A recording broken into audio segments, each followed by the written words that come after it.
දකුණු ආසියාවේ උසම හිටපිල්ම වහන්සේ නරඹන්නයි යන්න හදන්නේ. මුලින්ම අපි මල් ටිකක් කඩා ගන්නත් තිබේ. ඉතින් මම මල් ටිකක් කඩාගත්තා මුලින්ම. මම මේ බයික් එකේ යන ගමන් වීඩියෝ කරේ. මේ පාරට පේන විදිය බුදු පිළිම වහන්සේ. හරිම ලස්සනයි. අපි ගිහිල්ලා බලමු. හරි මං ආවා. බයික් එකේ නම් අර පල්ලෙහා දාලා ආවේ. හැබැයි පල්ලෙහා දාලා එන්නත් පුළුවන්. නැත්නම් උඩටම අරන් යන්නත් පුළුවන්. ඔයාලට පෙන්වන්න ඕන නිසා තමයි මම බයික් එකේ පල්ලෙහා දාලා ආවේ. අපි යමු.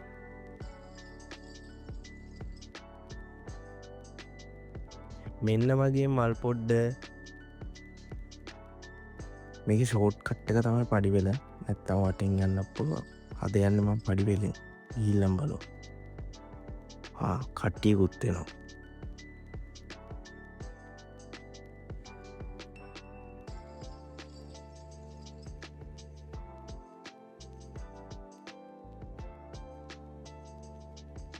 ඔන්න බලා ගන්නකො හිටපිල්ම වහන්සේ. අපි මුලින්ම මේ මල් ටික තියලිමු. නැත්තම් වීඩියෝ කරන්න හම්බෙන්නේ නැහැ.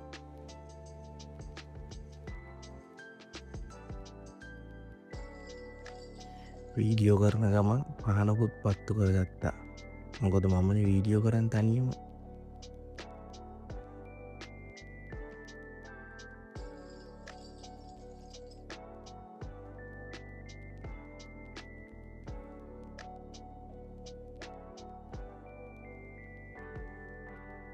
මෙතන වෙන්නේදී සීල් ගන්න කට්ටිය.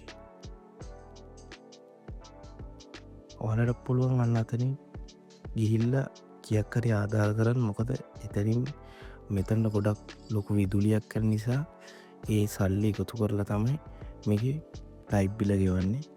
ඉතින් ඔයාලට පුළුවන් රුපියලක් හරි එතනට දෙන්න. රුපියලක් රුපියල නෙවෙයි කියක් හරි දෙන්න පුළුවන්. මාත් රුපියල් 200ක් දුන්නා.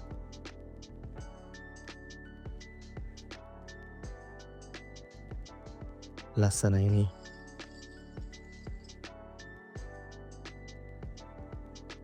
මට මාර සෝලක් ආවා.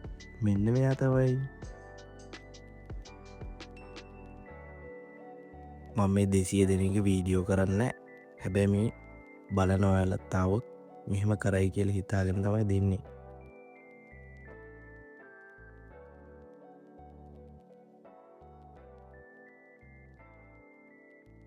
මෙතන පහළ චෛත්‍යයකුත් තියෙනවා.